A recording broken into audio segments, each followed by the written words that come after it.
ہماری سوسائٹی میں ایک چیز عام ہے کہ مرد نہ تو اپنی بیوی کو طلاق دیتا ہے اور نہ ہی اسے خلا لینے کی اجازت دیتا ہے. اسے ڈرا کے رکھتا ہے، دھمکی دیتا ہے کہ آپ کورٹ میں جاؤ، میں آپ کو خلا نہیں لینے دوں گا. بیسیکلی ایسا پاسبل نہیں ہے.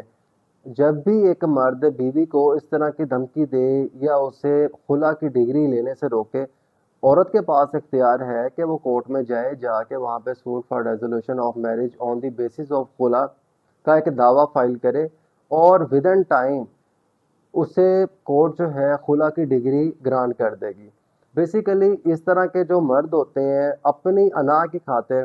نہ تو وہ عورت کو اپنے پاس گھر میں رکھتے ہیں، نہ اس کی ضروریات پوری کرتے ہیں، اور دوسری سائڈ پہ اپنی انا کا مسئلہ بنانے کے لیے عورت کو طلاق نہیں دیتے اور اسے دھمکی دیتے ہیں کہ آپ کورٹ میں جاؤ، آپ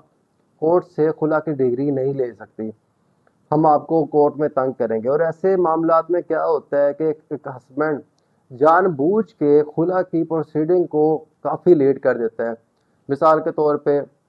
وکالت نامہ یا پاور آف اٹارنی اس نے دینا ہے، اس کے لیے وہ کافی ٹائم لے گا، کافی ڈیٹس جو ہے وہ ضائع کرے گا. اس کے بعد ریٹن اسٹیٹمنٹ جو ہے یا جواب دعویٰ جو ہے وہ دینے کے لیے دوبارہ سے وہ ٹائم گین کرے گا. تو ایسی صورت میں عورت کو ہمیشہ چاہیے کہ وہ اگر اپنے ہسبینڈ سے علیحدگی چاہتی ہے تو وہ سمپلی کورٹ میں جا کے